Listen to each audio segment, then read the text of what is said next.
Journey to Lemberg, 64, 167. In the year 5568, 1807, after Sukkot the Rebbe left for Lemberg very hurriedly. I myself went chasing after him to Krasnoy. Here the Rebbe said to me, "We'll see each other again, we'll see each other again and again." He repeated the same thing several times. Then he said, "If you want to be pure and sincere, what are you worrying about?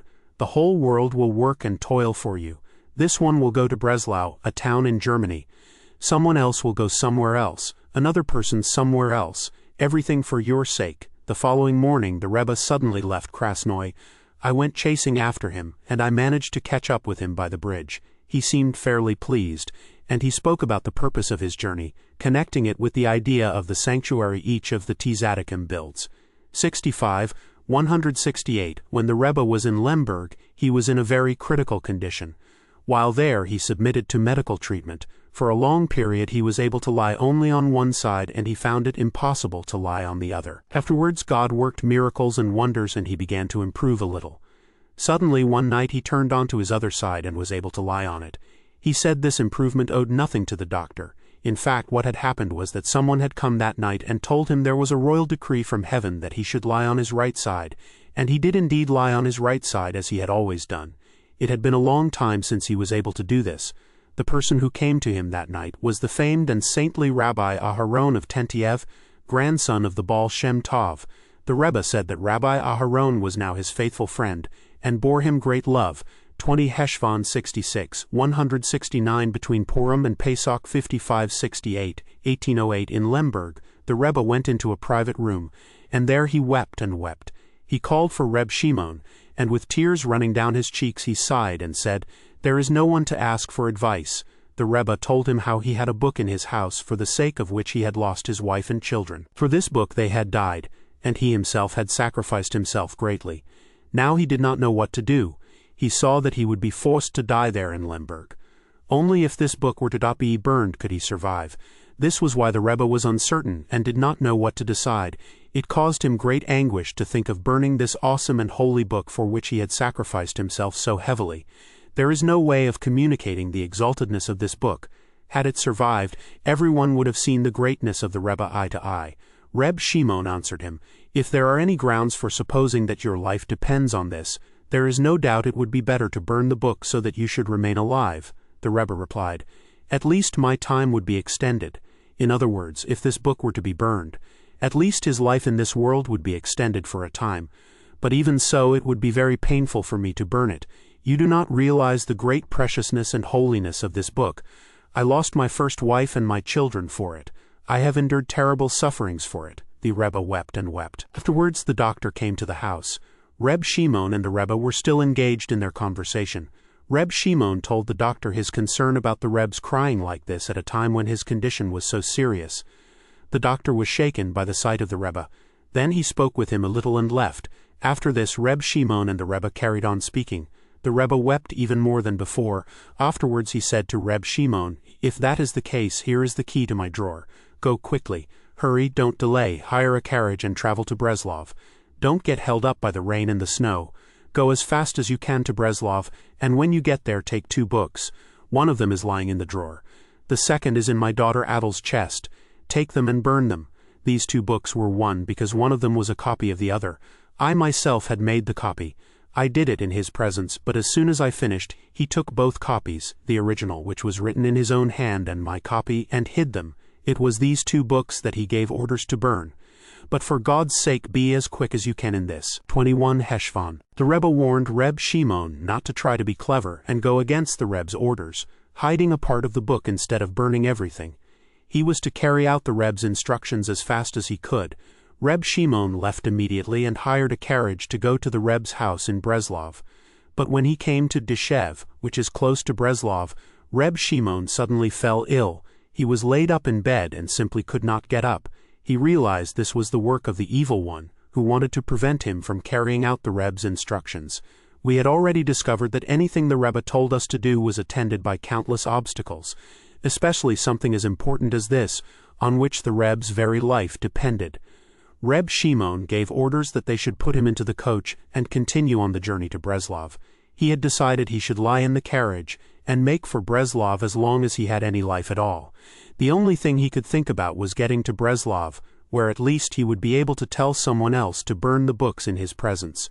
They put him in the carriage, and he pressed on towards Breslov. As soon as he arrived, he recovered immediately, and his health returned. He took the 2 books and burned them both. It is tragic for us that we were unworthy of having so great a light as this book survive. Because of our many sins, it was decreed from heaven that the book should be burned. The Rebbe said this book would not come into the world again. Because of our many sins, we lost something that will never return. The Rebbe said that this book had to be burned, and his other work, Likutei Moharan, would be the one to be printed and spread throughout the world. 22 Heshvan 67, 170. I remember sitting before him writing out the copy of the book he eventually ordered to be burned. The Rebbe said, "If you only knew what you are writing." I felt genuinely humbled, and said, "I really have no idea at all." The Rebbe said, "You do not know what it is that you do not know." 68, 171. There was another book of the Rebbe's that was on an even higher level than the Sefer Hanazrif, the burned book. This was the Sefer Haganas, the hidden book. The Rebbe said he shed his very body when he wrote this book, though I ever gazed upon its pages. The Rebbe said it was on the level of the mysteries of the mysteries. For him, that is, in comparison with the other things he revealed. He said the Mashiach would explain the meaning of the book. The Sefer Haganas was already completed by the beginning of 5566, 1805, which was 5 years before he passed away. Stop and think about the level the Rebbe attained later on, for he never remained on one level until the day he died. Literally every moment the Rebbe was attaining new levels and gaining fresh perceptions, and he was already on the most awesome of levels. Understand this very well, because the greatness of the Sefer Haganas is beyond the power of thought to grasp. Cf. Tikkuni Zohar, Introduction. The Mashiach himself will explain it. Now try to contemplate the greatness of the Rebbe. 69, 172. Of the Sefer Hanazrif, the Rebbe said no one could understand anything of it except someone who was so great a tzaddik that he was the leading light of his age, and at the same time so learned that he was fully versed in all the 7 wisdoms. 70, 173. I also heard the Rebbe say about the Sefer Hanazrif that someone who was a tzaddik but not a sage would not understand anything about it, nor would someone who was only learned but not saintly. Only someone who was both a tzaddik and a sage would understand it. As a tzaddik he would have to be outstanding, and in addition he would have to be versed in all the 7 wisdoms. For all that, there would at least be someone who would understand it. But as for the Sefer Haganas, which for him was the mysteries of the mysteries, no I ever saw that book. The Rebbe said this book would not be understood by anyone in the world. Only the Mashiach himself would explain what it meant. 23, Heshvan 71, 174. The Sefer Hanazrif was in 4 parts. The Rebbe entrusted this book to 2 of his followers, telling them to travel from town to town, reading a little in each town. He also told them to take sections of the manuscript copy of the lessons he had given publicly, subsequently printed in Likutei Moharan, and to leave a few pages in each town. At that time, none of his holy works had yet been printed. There are quite a few stories about these 2 men. It was in the summer of 5566, 1806, that the Rebbe told them to go traveling around with the book. 72, 175. The copy they took was the one I myself had made of the Sefer Hanazrif. We used to refer to this book as the second book. All the books that were later printed were referred to as the first book, in the sense that they contained the Rebbe's teachings of Nigla, revealed Torah. Maybe the world at large finds these teachings even more exalted than the mysteries of the mysteries, because every single word of his printed works is replete with infinite secrets and mysteries, as anyone with intelligence can understand. Yet for the Rebbe himself, even these exalted teachings were still on the level of the revealed Torah as opposed to Nistar, the concealed Torah. See Likutei Moharan 1, 15-4. The book that he ordered to be burned while he was in Lemberg, the second book, was for him on the level of mysteries. This was the book I had copied at his dictation in the year 5566, 1806. And it was my copy he put into the hands of the 2 men who were to go from town to town reading short sections. The Rebbe made them swear an oath that they would not reveal this matter to anyone.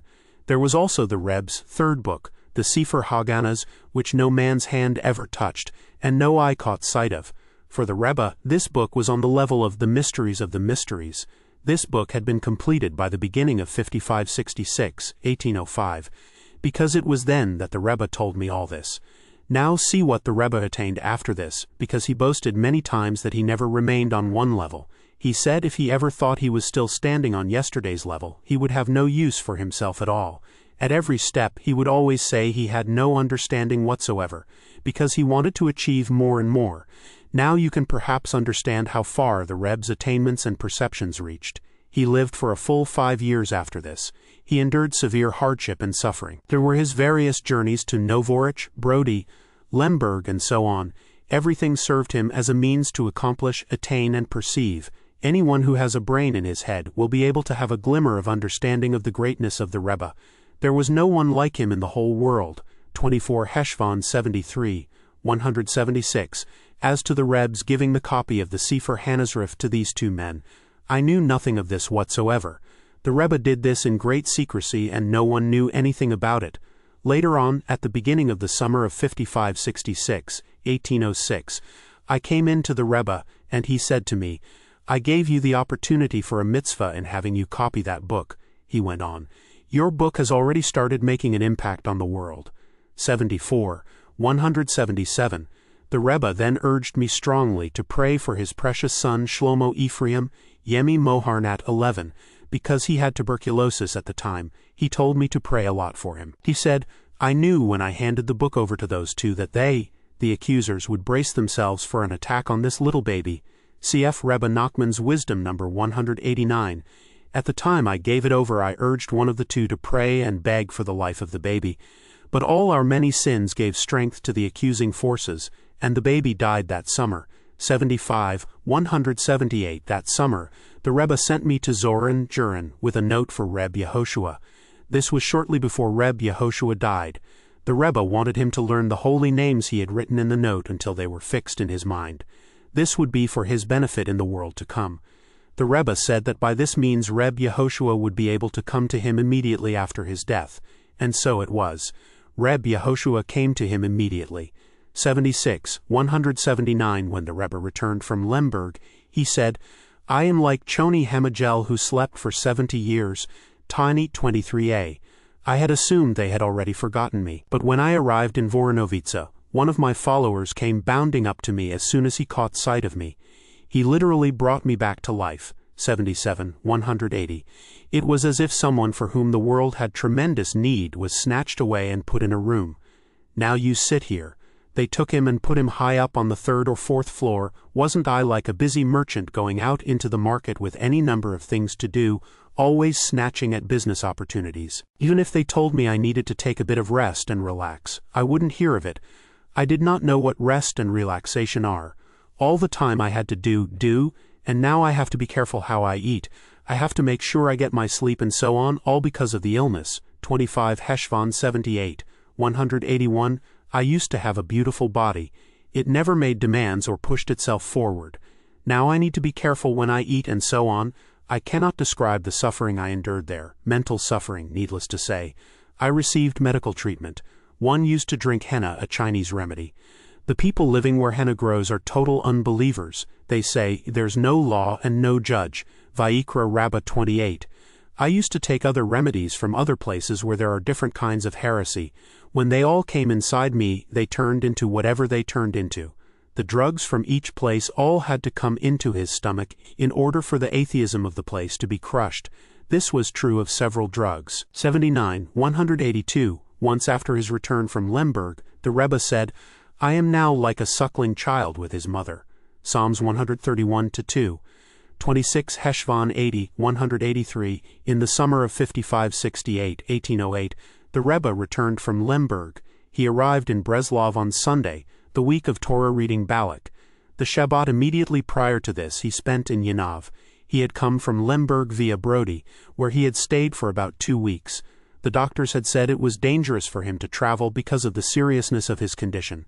At the most, he should travel only about 6 miles a day. The Rebbe paid no attention and pressed on at high speed, covering tens of miles every day, just like the busy merchants used to do. The day he arrived in Breslov, he had set off very early from Yanav. The previous night after Shabbat he had not slept. He never did the night after Shabbat. With the first light of dawn he hurried off from Yanav, arriving home in Breslov well before evening. Later on at home he also ignored the advice of the doctors about what he should eat. He saw that they had no real knowledge. They themselves had admitted as much quite openly to him. The Rebbe discussed this at length, and gave very strong warnings to have nothing whatsoever to do with doctors or medical treatment. 184. During the Rebbe's stay in Lemberg, he handed the Likuti Maharan to someone who had come from Medvedevka to visit him, and he gave him instructions to travel to our region and give the book for printing, which he did. Prior to this, the Rebbe considered the question of printing very carefully, devoting a great deal of thought to the matter. In the early years, we had always been careful to conceal the written versions of his teachings from the public eye. Later on he gave me instructions to make a copy of his lessons arranged in order. Before this, I had written them out as separate entities, not in any order. 27 Heshvan, it was in 5565, 1805, that he instructed me to copy them out in order and put them together in one volume. He told me to work on this as fast as I could. God helped me, and I made a nice orderly copy which I brought to show him before having the sheets bound. He was very pleased with it. Subsequently I gave them to the binder in Breslov to bind them properly. This was on a Friday. I had to stand at the binder's side while he worked to make sure no strangers would get their hands on the book. Later on the Rebbe sent another of his supporters to stand guard at the binder's side, so that I could come to speak with him. As soon as I came he spoke with me at length and encouraged me tremendously. It was on that day that I heard the first revelation of the Rebbe's teaching about the 10 Psalms, the Tikkun Haklali, which are a remedy for an unclean experience at night. Because of our preoccupation with all this, the Rebbe was not able to sleep that Friday. At first he spent a long time talking to me personally. He himself lay in bed. Later he got up and sat at the table in his large room, speaking at length with me and a number of others until the afternoon. His usual practice was to go to the bathhouse shortly after midday. Today, however, he sat and spoke to us until late in the afternoon. The Rebbe then said, "How hard it is to be a leader. The binding of the book may seem to you to be a small thing, but worlds upon worlds depend on this. See below number 351. His intent seemed to be that he himself was obliged to bear even the burden of the tikkun that was brought about by the binding of the book. The binding was completed the following week on Thursday. The whole week the Rebbe spoke to me a great deal about happiness, and he encouraged me to be happy all the time. He said, when a person is lying ill in bed, don't they encourage him and tell him not to be down and depressed? They tell him to be positive in any way he can, and someone who is ill can recover purely by means of a positive state of mind. The Rebbe spoke to me a great deal about this every day. On Thursday, when the binding was ready, and I brought him the finished copy, he said, "You are still not happy. There will come a time when you will know my greatness." See below number 369. This was when he first told me about his other book, the one I later copied and was finally burned. There is still a lot to be told about this. Uman 28 Heshvan 82, 185. On the first day of ER 5570, 1810, a Shabbat night, there was a big fire in Breslov, and the Rebbe's house was also burned. The following Tuesday the Rebbe left for Uman. Only the week before, the Rebbe had sent someone to make arrangements for him to live in the house of Nachman Nozon there in Uman. We saw the hand of God in this. It was more than a coincidence that the Rebbe had sent his messenger the week before the fire. Immediately after the fire on Sunday, another messenger arrived in Breslov to say that the Rebbe could travel since they would be pleased to have him in Uman. I myself traveled with the Rebbe. On the way we met up with Reb Meir of Teplik. He was the messenger the Rebbe had sent the previous week. Reb Meir got down from his coach and climbed up into ours. The Rebbe spoke with him, and Reb Meir told him they would be pleased to have him in Uman and that the house there was a very beautiful place to live in. The Rebbe replied, "It's all ours, isn't it? A person is obliged to say, 'The world was created for my sake,' Sanhedrin 37a. Traveling here we have a Nachman and a Nozon Parpareat Lachakma 215. If so, it is all ours." Yemeni Moharnat 47. The Rebbe told us not to mention anything about what he had said. He went on, "Wasn't it Rabbi Meir who paid attention to a person's name, i.e. its significance?" Yoma 83b. The Rebbe said that as soon as he had left Breslov this thought had entered his mind and it had moved him very much, but he had not wanted to speak about it. It was only because of the encounter with Reb Meir of Teplik that he had come to reveal it, because it was on the level of hidden mysteries, the mysteries underlying his actions. The Rebbe then said, "This is how God governs the world. he went on light-heartedly. If they said to someone, Nachman knows on, he then spoke on the subject of Kiddush, and he held out his hand like one does while holding the wine cup during Kiddush. He said, this Kiddush and blessing on the wine are being made in a house where they have never once mentioned the name of God. Less than see below number 612. He then spoke on the theme of God's greatness, 29 Heshvan, 83, 186. On the way out of Breslov, the Rebbe said, there is another very good reason for my leaving, because it would not be right for me to be happy while the people of Breslov are in distress. See below number 547. Granted, if my house had escaped the fire, I would have been obliged to share their distress, because when Jews are suffering, I have an obligation to bear with them in their distress. But seeing as my own house was also burned, I am bound to accept what has happened with love and joy. Indeed, I must try to be very happy. I have to make an effort to be happy. For this reason, it would not be right for me to stay with them. They will be sunk in distress, whereas I would be happy. Understand this well. Later the Rebbe said, where money is involved, there's no question about it. Where only a monetary loss is involved, without question, I have to accept it with joy, because, skin for skin, all that a man has he will give for his life, Job chapter 2 verse 4. But even if my very life were required, may God protect me from now and forever. Even then, the Rebbe said, he would also have to accept it with joy. Cf. Rabbi Nachman's Wisdom number 194. His joy was so great that even in a case of bereavement, he had to force himself to carry out the various customs of mourning, weeping, and so on. For him everything was the same, as if he was not in the world at all. 84, 187. Before the Rebbe left Breslov for Uman to die, as he went out of the house to get into the coach, he stood by the mezuzah and put his hand on it. He said to the people around him, see that you get together and pray together. If you pray intensely, you may be able to draw me back here again. 85, 188. As we traveled in the coach to Uman, the Rebbe spoke less than very beautifully and inspiringly, and his words were filled with deep spiritual encouragement. From what he said, I understood the greatness of God's love, and how in the end he will reveal the truth and work for our ultimate good. I was very excited, and I said to him, so after all, God will complete things according to his will. The Rebbe answered in a tone of surprise, what do you mean by saying God will complete? Surely God is completing all the time. 30 Heshvan 86, 189. In the course of the journey, the Rebbe said, still God helps the Jewish people at all times, and there is no orphan generation. This was what Rabbi Shimon bar Yochai answered when one of the Tanaim said, the Torah is destined to be forgotten in Israel. Shabbat 138b. No, he said, because with this Zohar they will go out of their exile. Zohar 111, 124b. For it will not be forgotten from the mouths of their descendants. Deuteronomy chapter 31 verse 21. The Rebbe then explained why Rabbi Shimon based himself on this verse. See Likutei Moharan I, introductory passage, where Rabbi Nachman points out that the last letters of each of the words of the verse Kl Loa Tishaka Ch Mipi E0, it will not be forgotten from the lips of his seed, spell out the name Yochai.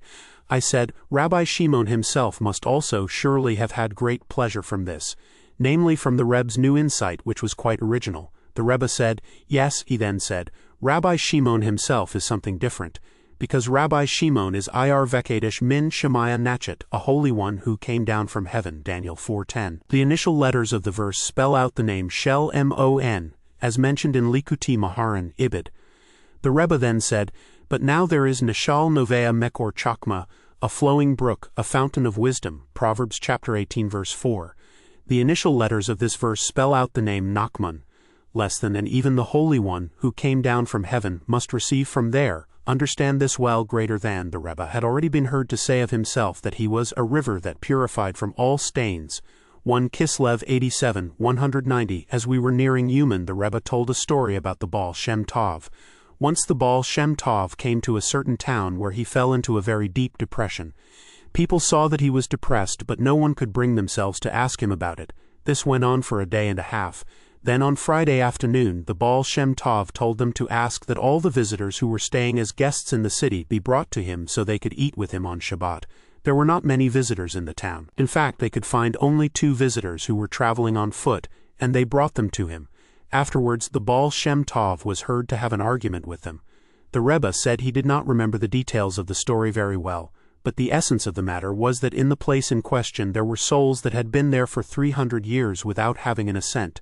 When the Baal Shem Tov arrived, They had all come to him together, because they were constantly hoping for a man like this who could accomplish their tikkun.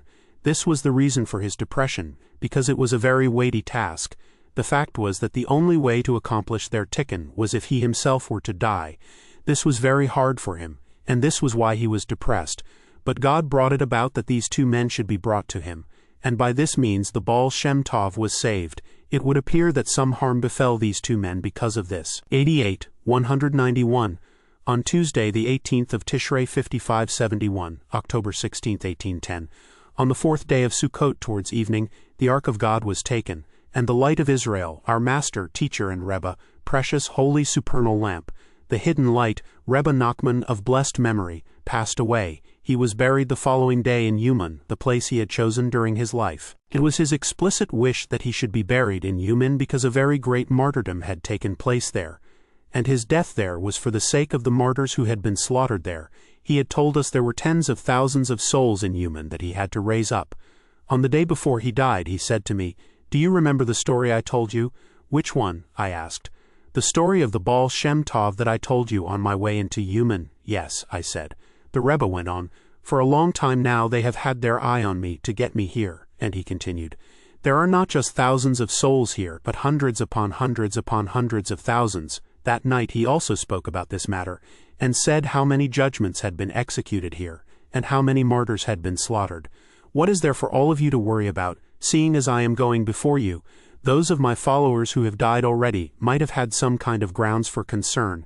But as for you, now that I am going before you, you don't have to be worried at all. If souls that did not know me at all are waiting for the tikkun I can give them, you can certainly be confident."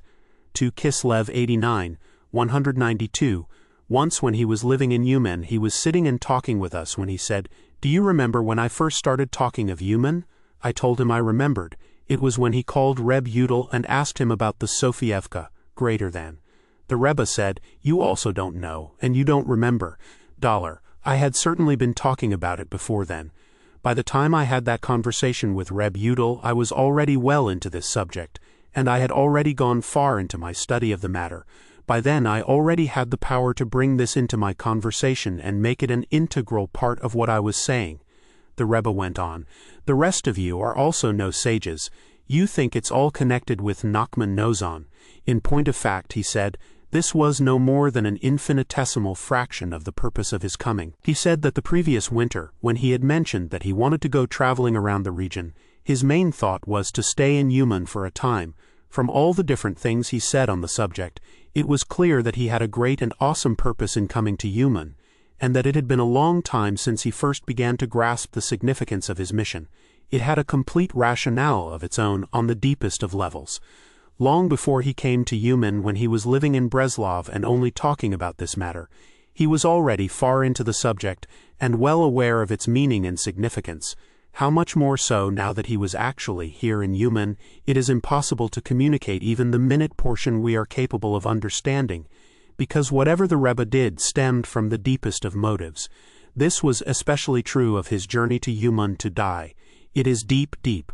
Who will find it? Ecclesiastes chapter 7 verse 24. 3 Kislev 90, 193. The Rebbe spoke about the great sinners who come to see the true Tzaddik. Even they display a certain humility when they lower themselves despite themselves, and show a willingness to visit him and defer to him somewhat. This in itself brings about a great tikkun in a certain place. Even the faint deference they show him is a major thing in relation to their very great evil, and it brings about an enormous tikkun. Every day the Jewish people repeat several times, "For God is greater than all gods," cf. Psalms 96-4. Yet the fact of their saying it is not considered such a momentous thing.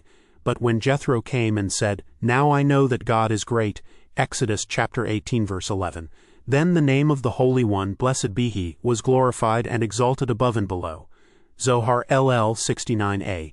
It was precisely because he came from so far, from the very depths of the kelipot, the husks, and was prepared to defer to the realm of holiness, that the name of the Holy One, blessed be He, was exalted and magnified. Understand this.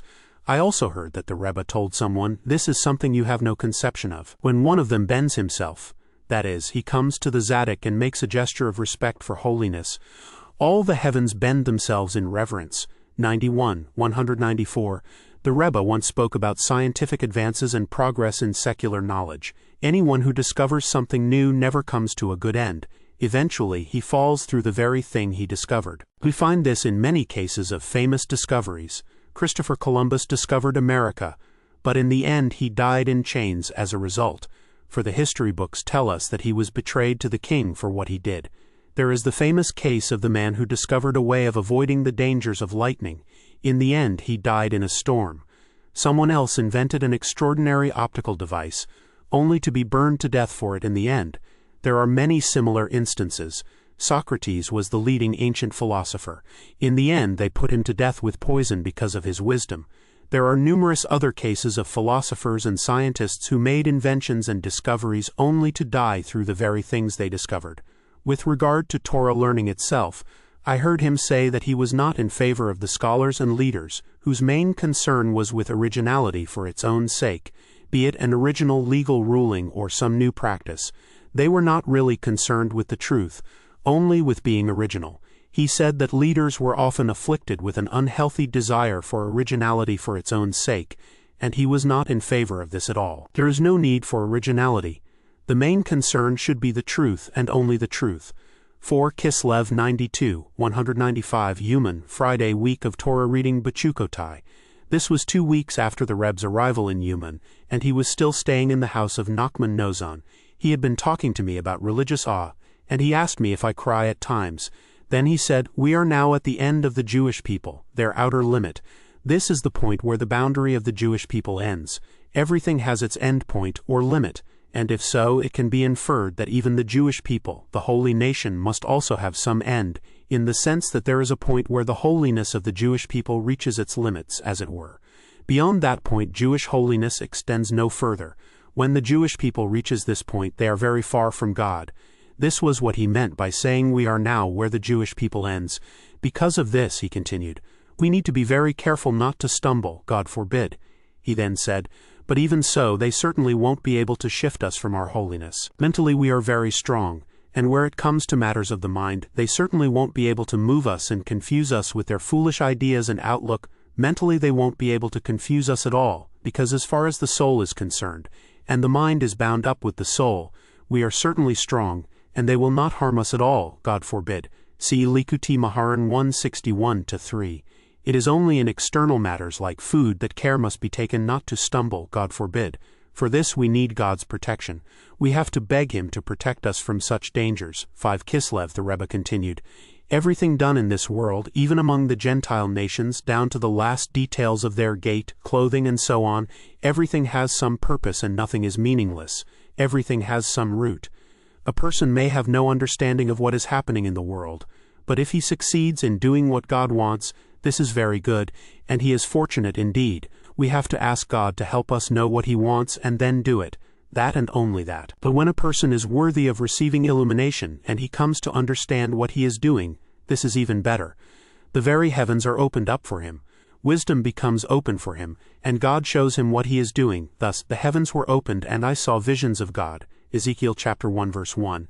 Such a person becomes worthy of visions of God, in the sense that God gives him a vision of what he is doing in the world.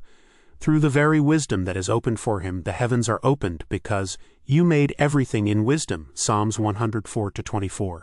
When a person succeeds in seeing what he is doing in the world, God will certainly protect him from stumbling. This is the meaning of Daniel's prophecy, those that are wise will shine as the brightness of the firmament, Daniel chapter 12 verse 3. Through the wisdom and insight that flash forth and radiate, the heavens and the firmaments are opened. For you made everything in wisdom. Those that are wise shall shine. When wisdom radiates and the heavens are opened, one is protected from stumbling. This is implicit in the verse from Daniel itself. The initial letters of the words V'hamaskilim Yaziru Kizohar Herakiah spell out the holy name YVHK, which possesses protective powers. The very radiance of those that are wise gives protection, because as the words of the verse indicate, this radiance is bound up with the holy name YVHK, which is used to protect travelers against robbers and murderers. Thus the name appears in the devotions accompanying the traveler's prayer.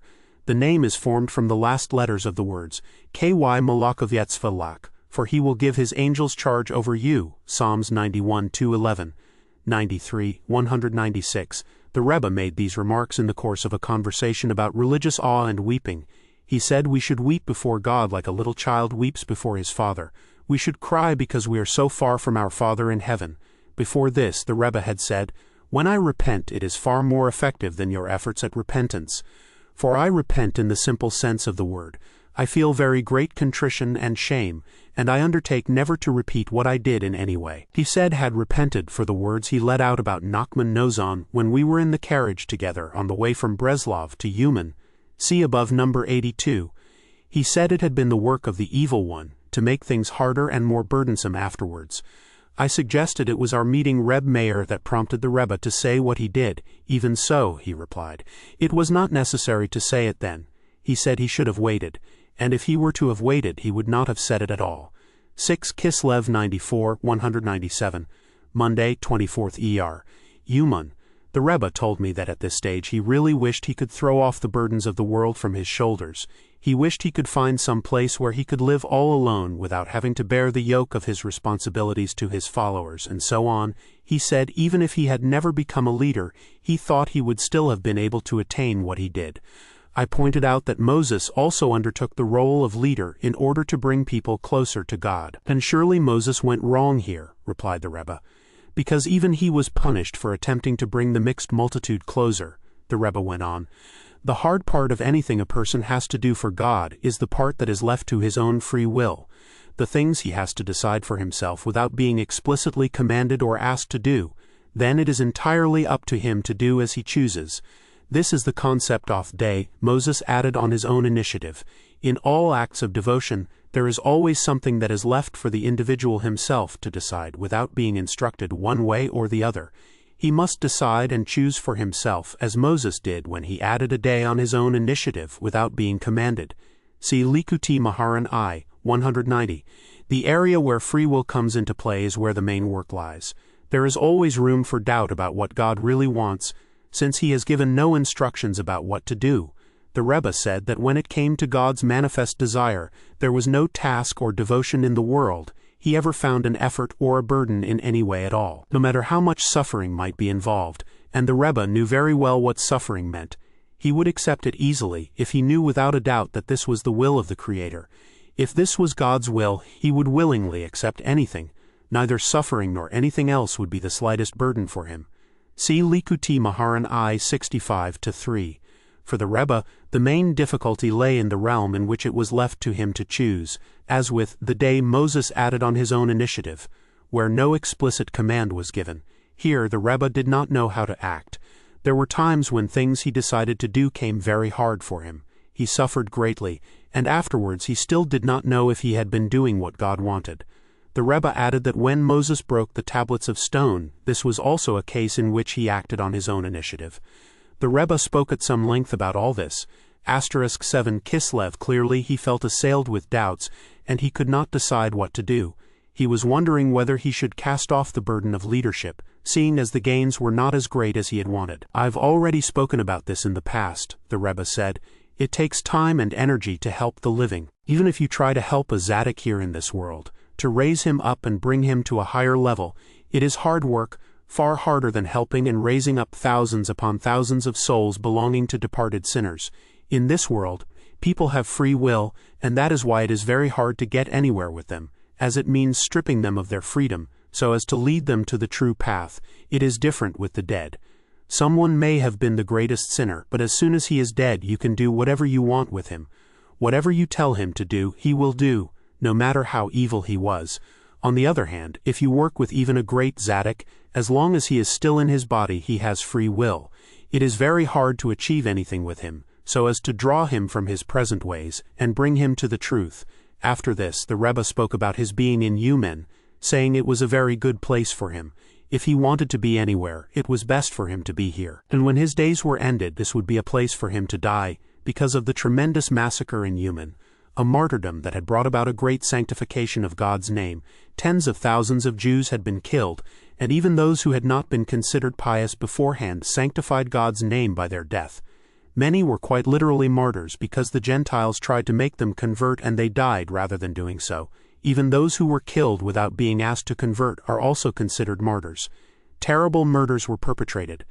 Little children and suckling babies were killed in the thousands, 8 Kislev. As for them, the Rebbe was referring to the renegade Jews who were notorious in Uman and were living there in great numbers. They come from the waste, that was why they were atheists. And yet even among them there were a few precious sparks that had still not been purified. After this the Rebbe related a dream involving a wedding. One young man is this, one groom is this.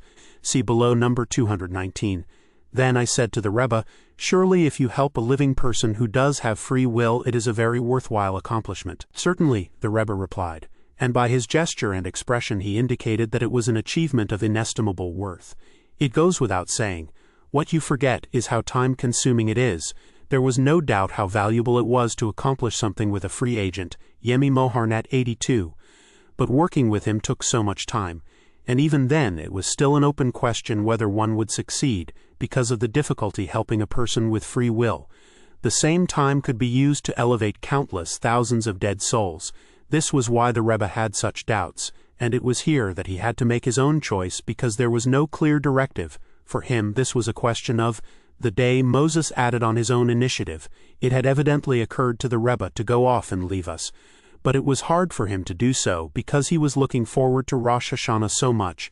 The whole summer in Uman he was longing for the moment he would be with his assembled followers for Rosh Hashanah. And God in His tender mercy took pity on us, and on all Israel, and the Rebbe did not leave us. He stayed with us the whole summer and for Rosh Hashanah, and we heard the most outstanding lesson from him that last Rosh Hashanah. It was in Uman that he died, and his immortal presence is with us forever. How can I repay God for all His bounty towards me? Cf. Psalms 116-12. I heard from one of the Rebbe's followers in Ladizin that when the Rebbe visited Ladizin at the start of his illness and predicted that it would take his life, he spoke a little about his grave and said, I want to remain among you, ik vil blieben tizavischen Eich, and you should come to my grave. 9 Kislev 95, 198. The Rebbe told a story in connection with the Jewish intellectuals who used to visit him in Uman. 35. They considered themselves enlightened, and they used to tell him all kinds of nonsense from the literature they read. The Rebbe said, quite soon they will have used up all their stock. It won't be long before they won't have anything more to say. The Rebbe told a nice story about someone who was attacked by a robber who wanted to take whatever he had. The robber said, have you got any money? Yes, he replied. I'll give you all my money if you'll just spare my life. The robber took all the money. Then the victim said to the robber, how can I go home without any money? I've been away from home for so long now, wandering around. How can I come home empty-handed? I would like to make a request. Take your pistol and shoot a hole in my hat. Then I'll have proof that I was attacked by a robber. The robber did this. The man asked him to shoot a few other holes as well. Eventually, the robber said, I haven't any more bullets. As soon as he said this, the man said, now that you haven't any more bullets, come here. He took him by the neck and called for help and so overwhelmed the robber. The moral was clear to everyone who heard the Rebbe tell the story. 96, 199 Sunday, the first day of Sivan, Uman. The Rebbe said to me, when you left with me on the journey to Uman, you told me something. Afterwards, Reb Naftali told me the same thing. Afterwards, Reb Udal told me the same thing. When you told me by way of a hint, and I was very, very surprised, but they told me quite explicitly. Judging by what people in general are saying, the same thing has been heard from them too. The Rebbe went on, now we shall see. I asked him if this matter had something to do with foretelling the future, because that was what I understood from what he had said. Yes, he answered. Later on, when this matter comes to pass, they'll be able to pull out the eyes of the philosophers. *10 Kislev 97, 200. At times the Rebbe did things people found completely incredible and mysterious. Everyone deluded them not selves about his activities, each one having his own explanation of the purpose of what the Rebbe did. Regarding his journey to Uman, for example, everyone dreamed up his own ridiculous idea about what the Rebbe's motive was, whereas in fact his intentions were bound up with concerns of the highest order. He certainly had no motive of personal gain. His only purpose was for the sake of heaven. Concerning the ideas people had, the Rebbe said, it is very good to let a madman loose among the people. Everyone fools someone, and that someone is himself. He deceives himself and makes a fool of himself. The one who takes care not to deceive himself, deceives the whole world. See Rabbi Nachman's Wisdom number 51. In other words, everyone had his own illusion about what the Rebbe's purpose was, and there was no need to deceive them at all, because they were already deceiving themselves. Each one put his own wrong interpretation on the Rebbe's actions. To explain a little further, everyone fools himself at some level. No one's actions are purely for the sake of heaven, with no other motive. Everyone deceives himself. If anyone does do everything only for the sake of heaven with no other motive and no hope of personal gain, if he genuinely refuses to deceive himself in any way at all, then everything he does will inevitably seem a complete mystery to everyone else. They will all have their own illusions about him because they are unable to fathom his lofty purpose. Unwilling to delude himself, this person has let illusion loose in the world, and everyone in the world deceives himself about him. Cf. Sanhedrin 97a. Think about this carefully because it is impossible to explain it adequately in writing. Another time, the Rebbe laughed at the way people deluded themselves about him, giving all kinds of false interpretations to his activities. Each one went by his own perceptions. The Rebbe poked fun at them and said, "It would seem to be quite easy to fathom my mind." See Rabbi Nachman's Stories number 9. 11 Kislev 98, 201. The Rebbe spoke on the subject of dignified clothing, saying that a pure and God-fearing person should take special care to wear dignified clothing as far as he can. He should certainly never look slovenly. Even the followers of a Zadok are drawn to him only because of his clothes. They see the dignity of his clothing, and this is what gives him his standing in their eyes and makes them willing to follow him. If he were not dressed properly, they would not see anything in him. The Rebbe said, God himself clothed himself in Egypt. The entire sequence of events in Egypt was all clothing. God had to clothe himself, as it were, in the events connected with the Exodus, until later on the Jewish people started to know God himself. As time went on, they got to know him better and better, continually gaining deeper and deeper perceptions of his greatness. But at first the only way they could draw close to him was through garments, namely the unfolding of events in Egypt. 99, 202.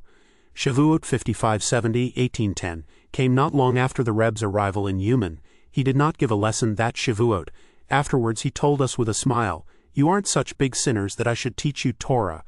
Later the Rebbe explained that there are many Torah teachings that came into being because of sins.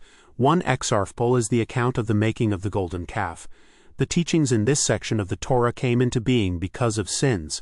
Our sages said, if Israel had not sinned, they would have only the 5 books of Moses and the book of Joshua.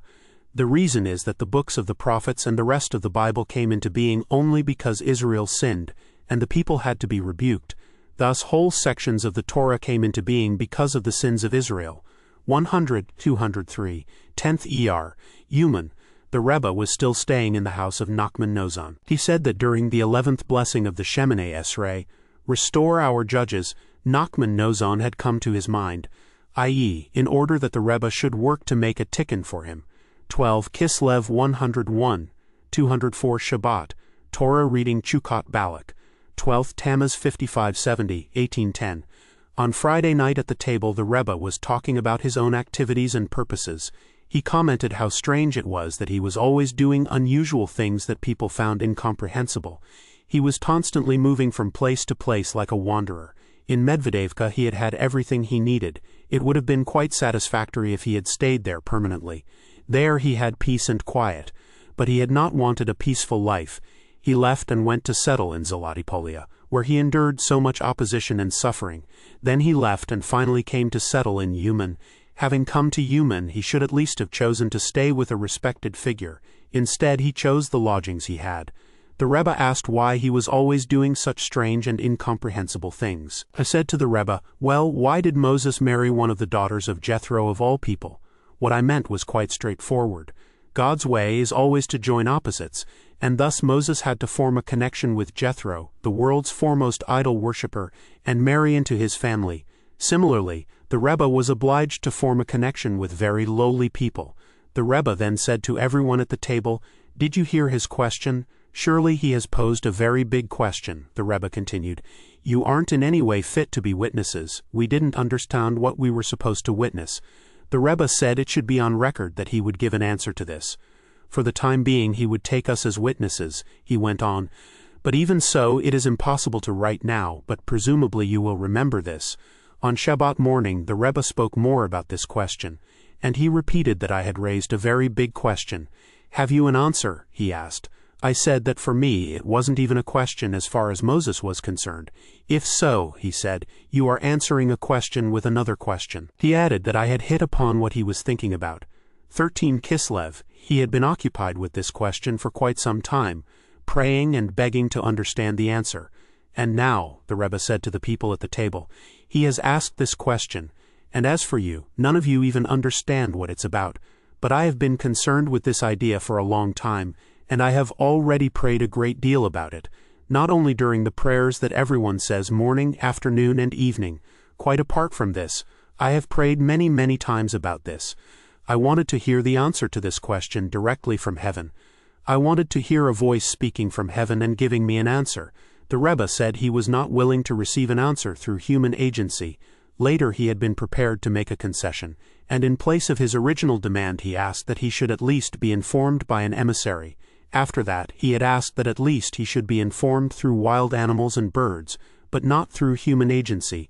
As yet he had not been informed. He said to us, "You are very small people. I have no one to talk to." Nevertheless, even though he does not see it, his muzzle sees Megillah 3a. The Rebbe then said, "I take as witnesses the following." And he said in Yiddish, "I identify with your," but he did not finish the sentence. Apparently what he meant was our souls. The Rebbe spoke on this at length both on Shabbat night and again during the day. He emphasized what a profound question it was, but the meaning of what he said remains hidden and mysterious. 102, 205, one of the Rebbe's followers who traveled with him from Uman to Terhavitsa in the summer of 5570, 1810, told me that the Rebbe spoke to him about the meaning of his life. The Rebbe said, "It amazes me that I have no portion at all in this world. Yet wherever I go, there is a place for me, and everything is mine," the man said. "But doesn't everyone have a share in you?" The Rebbe said a number of things in reply, including the following. "The prominent leaders of the present time are men of low stature, and they have no conception whatever about what I am doing in Uman. If they only knew the great preciousness and beauty of the new horizons that are being opened up, the unique innovations and structures that are being formed, the joy that is being born, constantly, every moment of every day. Prayers are rising up at every moment, the structures, the innovations, are ever more precious and wonderful with every single moment." 14 Kislev, the Rebbe continued in this awesome vein for some time, speaking with exceptional eloquence and beauty. The main idea that emerged from what he said was this: the Jews are called holy stones, as in, the holy stones are cast out at the head of every street, Lamentations chapter 4 verse 1. We find in the Sefer Yetzirah 2 stones build 2 houses, 3 stones build 6 houses, 4 stones build 24 houses. What are the houses? My house is a house of prayer. Isaiah chapter 56 verse 7. In every place where there is a gathering of Jews, each time one stone, one Jewish soul is added, a completely different structure is formed. The entire structure is totally renewed and completely new houses come into being. At first there were only 2 stones, and the structures and houses were houses made out of 2 stones. But now that a new stone has been added, new houses are formed, houses that are totally different from anything before. Each time another stone is added, new and precious edifices of wondrous form are produced. More stones are being added all the time, and thus more and more houses are coming into being. 6 letters build hundreds upon hundreds of houses, and so it goes on, until the mouth cannot utter it, nor the heart conceive it. Think of this and realize the great joys, the new structures and new creations, the precious, awesome, wondrous prayers that are constantly coming into being through the souls of Israel as the true Zadok works to gather them together, to bring them under the wings of holiness and draw them to God. Know that there are certain stones, namely souls, that have been cast out into the streets, for the holy stones are cast out at the head of every street. But when new stones are added and new houses formed, as we have explained, the holy stones that were cast out at the head of every street are then brought into these houses. The Rebbe said, "For some time now I have had a portion in the prayers of Israel. Shouldn't the Tzaddikim examine themselves and ask who is it that is praying, and with whom less than they praying? Surely whenever anyone makes so much as a single movement as he prays, including even the Jewish sinners, it all comes about through me." As regards this, the Rebbe said that it was one of his hidden secrets. See below number 366.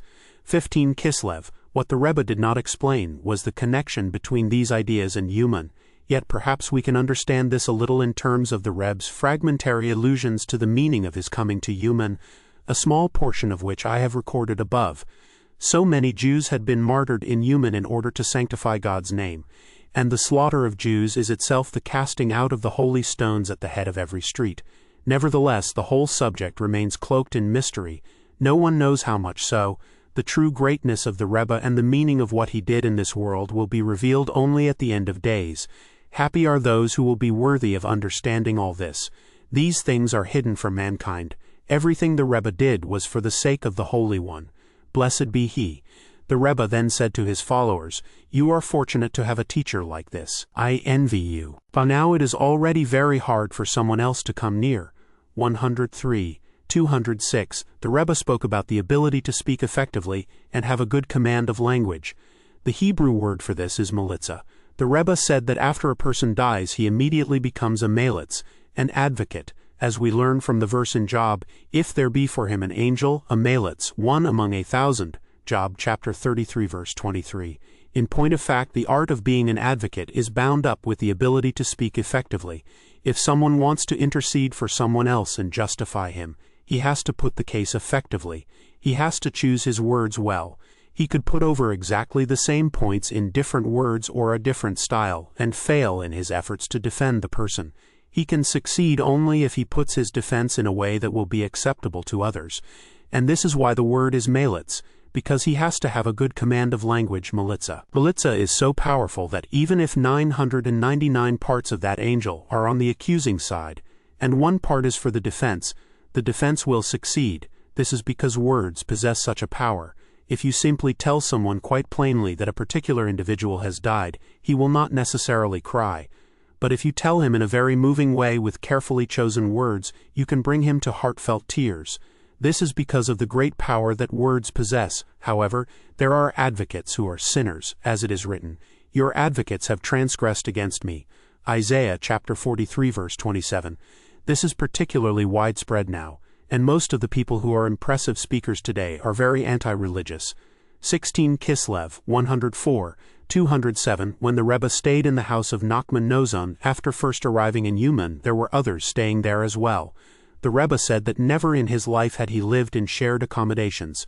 "But now I am a sheken, a neighbor. By rights my illness should go away." He then lightheartedly quoted the verse, "The sheken shall not say, 'I am sick,'" Isaiah chapter 33 verse 24. The implication being that because he was a sheken, a neighbor, he ought not to be sick.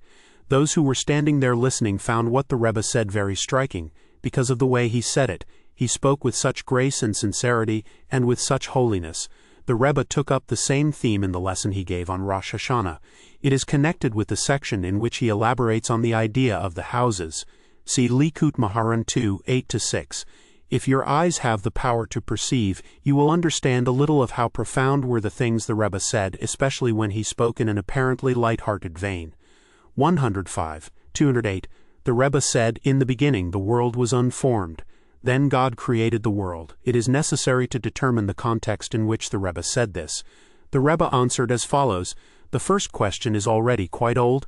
Why was the world formless and empty? Genesis chapter 1 verse 2 at first, and only later was it created in its proper form. God should have created it in its completed form from the very start. The second question isn't even a question. Seeing as the Tzaddikim do not follow me, I am forced to go out to sinners and other low-down types. Maybe I will succeed in making fine people out of them. In point of fact, some of these people admitted quite unashamedly that if the Rebbe had not died so soon after arriving in Uman, they would have changed their lives completely and repented. Reb Naftali also told me he himself had once asked the Rebbe how such people could have any connection with him at all, since they were really so totally removed from his own level of holiness. The Rebbe replied, "And what connection do you have with me? How close are you? For me, you are just like feathers on someone's clothes. He blows on them, and they float right off." 17 Kislev 106, 209. The Rebbe said, "The various low-down types who visit me are already full of contrition, yet they have absolutely no idea what contrition is." See Rabbi Nachman's Wisdom number 10. 107, 210. While in Uman, the Rebbe spoke to me once about our journey from Breslov. He said, "There's a route that goes like this, from the house to the outside, from there to the mountain. From there it goes round by the small river and the bridge, and from there to the house of Reb Shimon. From there to the house of Reb Zelig, and from there to Uman. This was the way the Rebbe had come to Uman. When the fire took place in Breslov on Shabbat night, the Rebbe escaped as soon as the commotion first started. He had been sitting at the table for the Shabbat meal, and he had said that he knew absolutely nothing.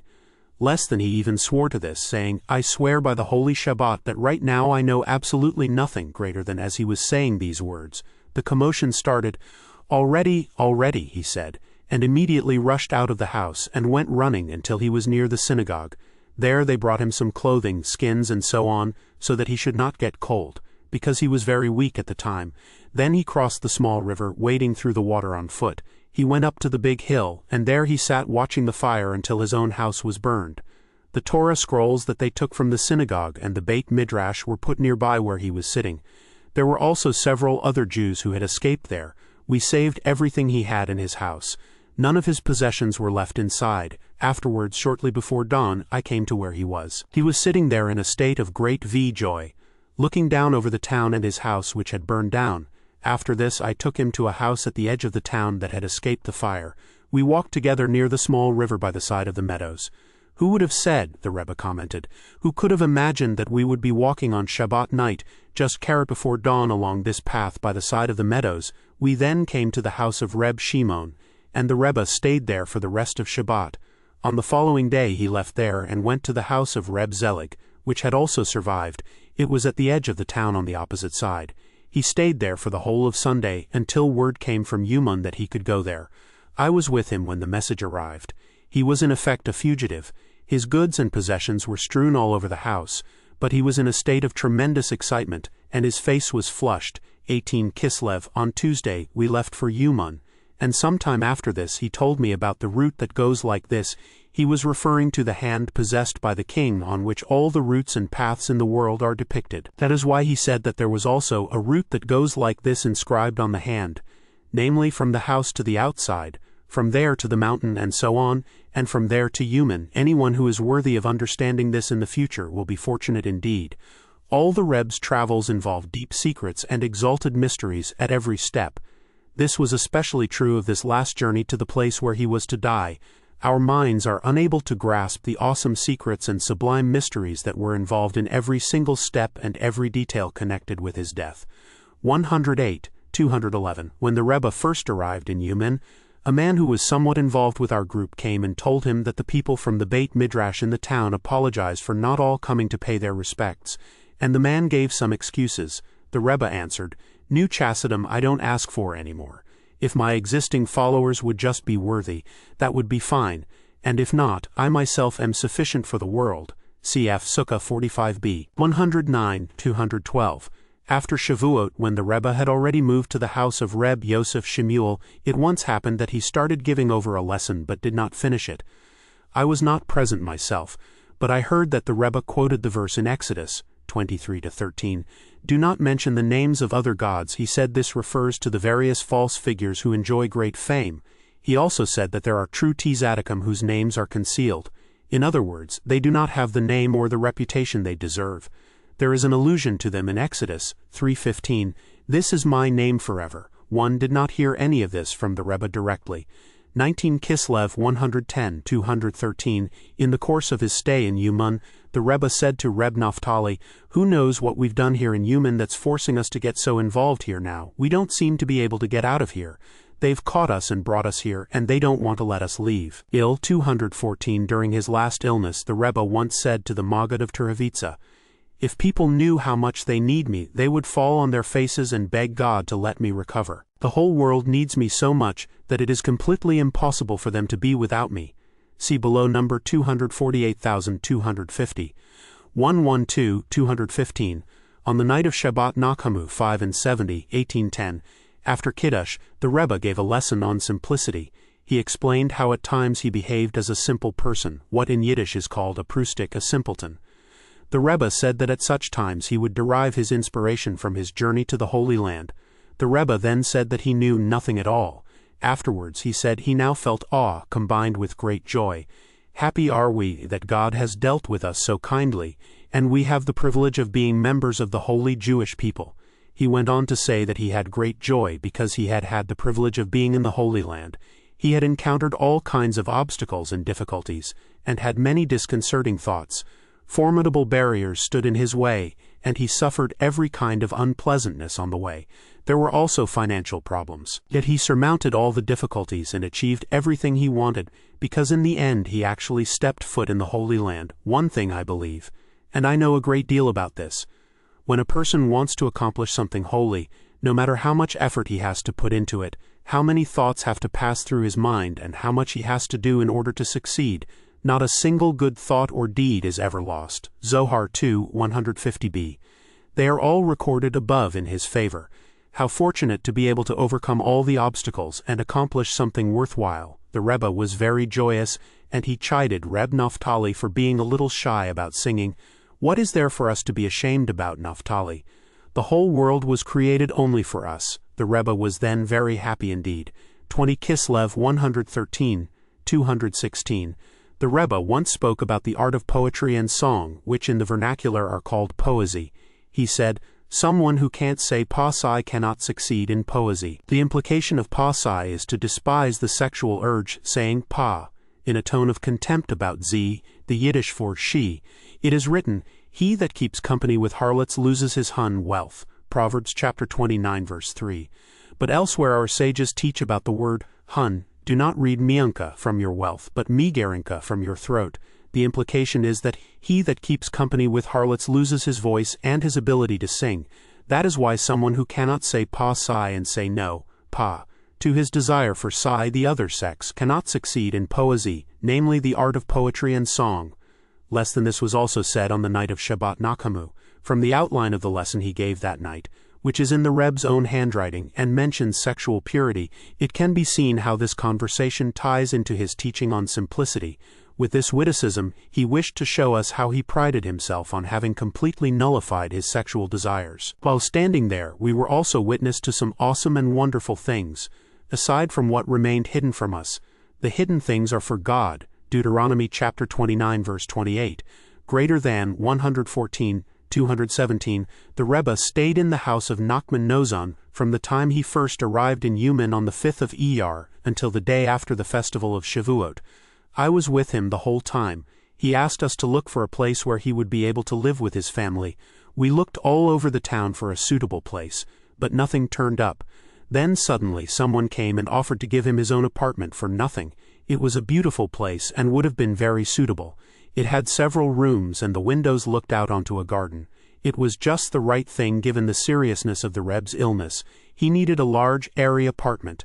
But it did not work out. Instead, the Rebbe went to live in the house of Reb Yosef Shemuel on a rental basis.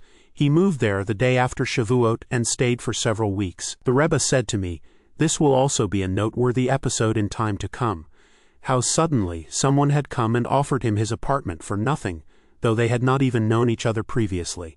21 Kislev, part of the Reb's family, also stayed in the house of Reb Yosef Shemuel.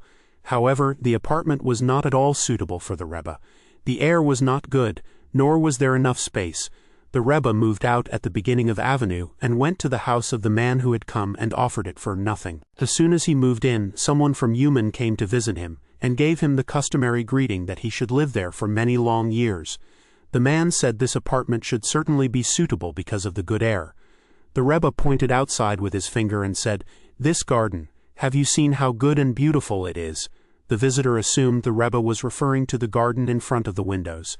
But the Rebbe pointed to the cemetery, which was visible in the distance through the windows, directly facing the house. "This is the garden I'm talking about," the Rebbe said. "You have no conception how holy and precious this cemetery is." Time and time again the Rebbe used to tell people about the cemetery of Uman, praising it in the most glowing terms, for this was the resting place of the tens of thousands of martyrs who had fallen in the great slaughter of 1768. On many different occasions, the Rebbe had told both me and others how happy he would be to be buried there because of the great sanctification of God's name that had taken place there. In the end, all that the Rebbe had said was fulfilled. He did indeed die in Uman, in the house of the man who had offered it for nothing, Yemi Moharnat 55. Everyone then saw that the whole purpose of the Reb's coming to Uman was to die there, as he had said so many times that he would. As for the short period of the Reb's last few months in Uman, it is impossible for us to grasp the meaning of the few hints the Rebbe gave us as to its significance. Whatever flashes of intuition we may have, it is impossible for us to grasp their true import. During the course of that summer, the Rebbe brought about the most awesome tikkunim, and he became more and more concerned with the rectification of souls. As he hinted in the story he told as we arrived in Uman, before his death he mentioned this story again, asking me, "Do you remember the story I told you?" 22 Kislev, when the Rebbe had left Zlatipolia to go to live in Breslov, his journey had taken him through Uman. When they came into Uman they passed near the cemetery. I heard from someone who traveled with the Rebbe that he had said then, "How beautiful it would be to be buried in this cemetery." When I heard this, I literally stood there trembling. Clearly he had known for years that his final resting place would be in Uman. He had arrived in Breslov years before his death. So very many things happened from the time he first went there until the time he died. To describe even a tiny fraction of what he did, the skins of all the rams of Neviot would not be sufficient. But the counsel of God stands forever, Psalms 33:11. And despite everything, the precious gift has remained in our hands. The treasure has been stored away here in our very own region in Uman, as he had known it would be so long before. This is what still inspires us with the hope that we will achieve the enduring goodness he wanted for us. The word of our God will stand forever. Isaiah chapter 40 verse 8. There is so much that I feel in my heart, but it is impossible for me to express it because of the darkness of the world. 115, 218. Just before the last Rosh Hashanah in Uman, the Rebbe was talking to some of his followers about his death. He said that as far as he was concerned, it was already 3 years since he had passed away, because ever since his illness had started, he considered himself to have already left the world. He said he had no idea through what merit he had survived so miraculously these last 3 years. The people there began to sigh despondently, as if to say, "What are we going to do? To whom are you going to abandon us?" The Rebbe replied, "What you have to do is stay together, then you will be worthy, and more than just worthy. You will be tzaddikim, for God will surely help me, and things will turn out as I have long wanted them to. I have achieved, and I will achieve," the Rebbe said. "Whoever makes an effort and attaches himself to one of my followers will suddenly become an upright Jew, and not only that, he can even become a perfect tzaddik, the way I would want." 23 Kislev 116, 219. The whole summer in Uman, the Rebbe was looking forward to our being there for Rosh Hashanah. For the Rebbe, Rosh Hashanah was the most important thing of all. He once said that his whole concern was Rosh Hashanah. On Shavuot there was a very large gathering of his supporters. Everyone expected him to give a lesson, as he usually did each Shavuot. He did not, however, saying, "You are not such great sinners." But on Rosh Hashanah he gave a truly outstanding lesson. Sound the shofar reproof, in Likuti Maharan 2, 8. See below number 169. That year, the first day of Rosh Hashanah fell on Shabbat. The Rebbe always gave his Rosh Hashanah and Shavuot lessons in the late afternoon of the first day, and the lesson would usually go on well into the evening of the second day. The Rebbe used to start preparing himself for the lesson after the morning meal of the first day. This Rosh Hashanah, however, just as he should have been starting to prepare himself, he had a very serious attack of coughing that got worse and worse. He began coughing up blood in great quantities, something that had not happened for a long time. It was true that he had been coughing constantly during his illness, which had lasted for more than 3 years, but although he used to cough up phlegm, he never coughed up blood in quantity. This time, however, he coughed up blood in such quantities that it was literally like a fountain of water. It had to be seen to be believed. He filled several basins with blood, and he vomited a great deal. He said he had never vomited at all in the past. This was the only time. The attack was so severe that he nearly died there and then. The attack lasted for several hours. Night came, and still it continued. Everyone was standing in the other room, waiting and hoping that he would come and give a lesson. The crowd was very large. There were hundreds and hundreds of people. An enormous number of the Rebbe's followers had come from out of town. In Karat addition, there were the people from Uman itself who had also come to hear the Rebbe. The whole day we had been hoping for him to come. The crush was unbearable, and indeed it could have been quite dangerous. This carried on into the night, and still the Rebbe did not come because of the severity of the attack. 24 Kislev, eventually he sent someone to call me, and I went in to see him. Candles had already been lit in his room, and there were a few people standing with him, Reb Shimon, the Reb's brother Reb Yeshiel, and a few others. The Rebbe said to me, What can I do? It was impossible for him to give a lesson. I started saying, well, when you came back from Lemberg, it also seemed as though there was no earthly way you would be able to give a lesson, because he had been very weak indeed then. But even so, you did give a lesson that Rosh Hashanah, a very long one. I carried on in the same vein. If so, the Rebbe said, I'll give my last drop of strength and try. He lifted up his hands as if to say, I am willing to sacrifice my very soul to teach Torah. He sent me to make a space for his chair near the door in case he would need to be taken out in the middle, God forbid. At last the Rebbe came. He was very weak indeed. He went and sat on the special chair that had been made for him to use when he gave a lesson. He sat there a while. Then he started his lesson in a very low voice. When he began to speak, it was against all the laws of nature that he would be able to finish. He was so weak he could hardly say anything at all, let alone teach a lesson as great and exalted as the one he was giving. But God helped him, and he finished the entire lesson except for the concluding explanation of the key verse, which he gave over after Yom Kippur. The crush was tremendous as the Rebbe spoke, and there was a lot of noise because there were so many people, and it was impossible to keep them completely quiet. This had never happened before. Usually, whenever the Rebbe gave his lessons, everyone was completely silent. But on this occasion, even though there was the usual call for quiet at the beginning, the crush was so unbearable that the level of noise kept on rising. A number of people were in real danger and became so faint they had to go outside. Yet despite this, we were privileged to have the Rebbe give the entire lesson in full. Happy is the eye that saw all this. 117-220.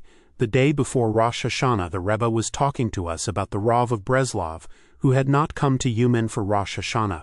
What can I tell you? The Rebbe said. Nothing is greater than to be with me for Rosh Hashanah. Perhaps other tzaddikim do not consider it such a great obligation to be with them for Rosh Hashanah. All right, one more question. See below number 406. Since people were always asking questions about the Rebbe. Now there would just be one more question about why he was so much more emphatic than other tzaddikim that his followers should be with him for Rosh Hashanah. He said his whole concern was Rosh Hashanah and only Rosh Hashanah. He was absolutely insistent that we should be with him then. On Rosh Hashanah, he said, everyone must be here. See above number 23, below number 403. All this was said in Uman on that last Rosh Hashanah, but there had been many previous occasions when he told us that anyone who wanted to listen to him and follow him should be with him for Rosh Hashanah. He said it was necessary to make a public announcement about this. The Rebbe discussed this many times. 25 Kislev 118, 221. That last Rosh Hashanah the Rebbe was in the house of Nachman Nozan, and we held the services in the Ambar, a lobby, Sichat Vesaporum number 54. The Rebbe told us we should pray particularly strongly. He said, now you would be well advised to look especially carefully. Go out and look out from the Ambar. The Rebbe's words seemed to carry an allusion to Puk Chazi Mai Ama Davar. Go out and look to see what people actually do.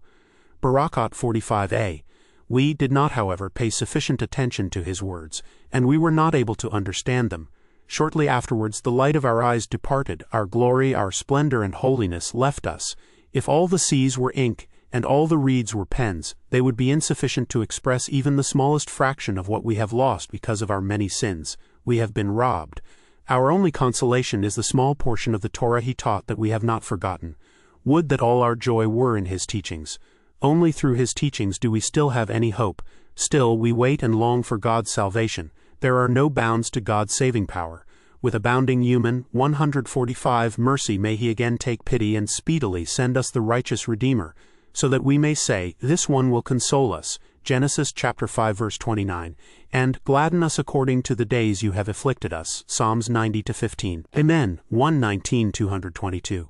On the second night of Rosh Hashanah, after the Rebbe had given his lesson, his condition became very critical. A few people were with him, and they wanted to summon the doctor urgently. However, they could not get him to come because it was the middle of the night. The Rebbe said, it is good to give thanks to God that the doctor didn't come.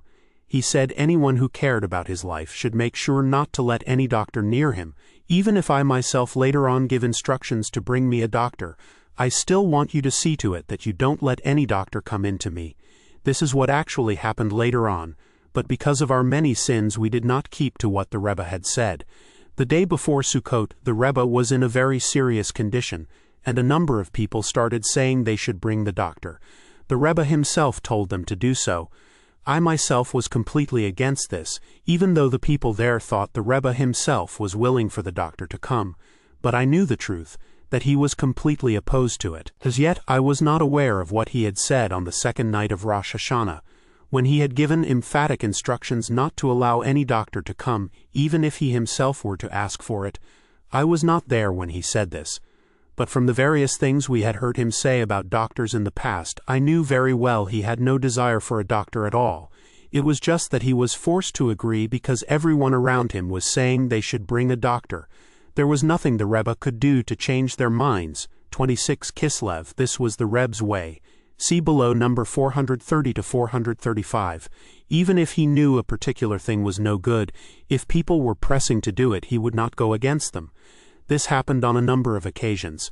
The Rebbe once listed several things he had done because of the pressure people had put on him, even though he himself knew they would not help at all. The same happened now with the doctor. This was why I was totally opposed to their calling him. But it was impossible to prevail, especially now that the Rebbe himself seemed to be agreeing with them, and his condition was so serious. Accordingly, they summoned a doctor the day before Sukkot, if only they had not, because it did not help at all. If anything, it hastened his death, on the second night of Rosh Hashanah, when his condition was so critical. The Rebbe said to the person who was with him, "I'm certainly not the least bit afraid of dying anymore, for I have surely achieved at least a few things in the world." For he had rectified souls in their thousands and tens of thousands and brought them back in repentance. This included both the souls of the living, clothed in their bodies, and the other souls, for he had been working for many years to rectify them. How many other awesome and exalted tikkunim he had achieved. He had revealed the most awesome lessons and stories. And much more. He took hold of one of his followers and slapped him on the back, saying, "Avramol, I have achieved a little in the world, I have done something in the world.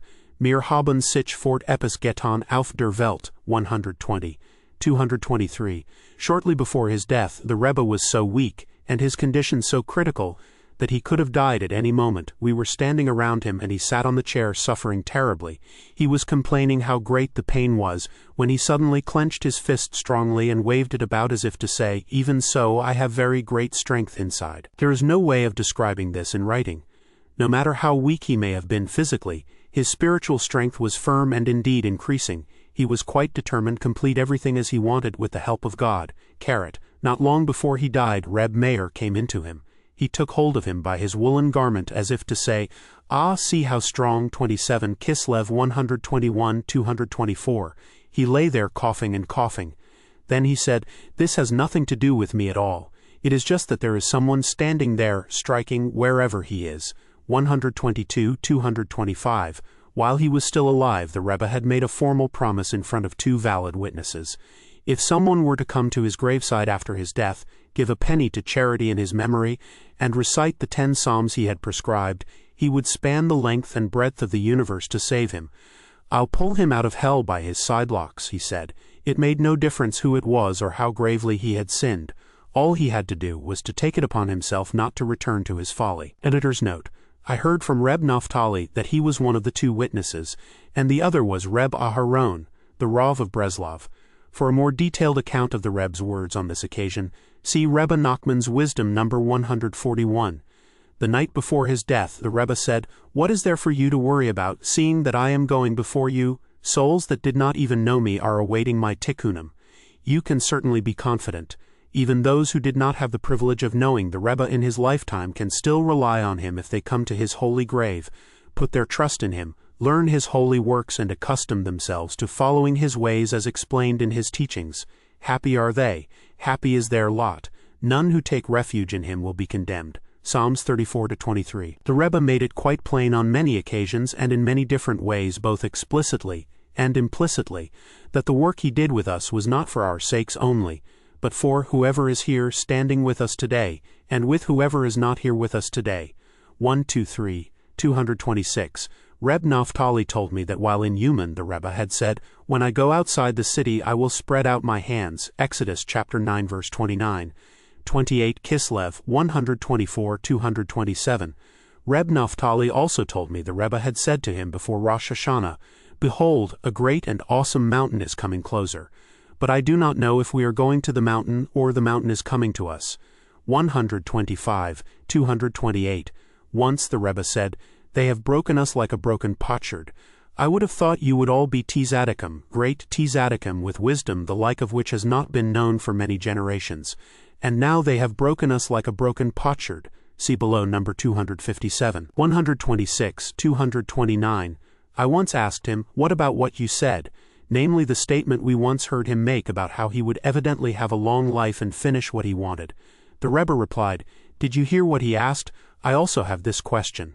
But he went on, "I haven't finished, I have finished, and I will finish." On the way to Uman, as we journeyed together, the Rebbe also spoke about how God is constantly finishing. See above number 85. To explain all this would take pages and pages. Briefly, he had thought originally, when we first became close to him, that he would complete the tikkun immediately, and many of the things he said indicated this. But later on, because of our many sins, the sins of the generation and the tremendous determination of the Satan that led to all the opposition against the Rebbe, everything was upset, and he was unable to finish what he wanted in his lifetime. Yet he still said that he had finished, and would finish. For after his return from Lemberg he found a path and spoke in such a way as to ensure that his light would never be extinguished. The Rebbe himself said, "My fire will burn until the Mashiach comes. Mein Firel vet schoen taluen bis Moshiach vet kumen speedily in our days. Amen."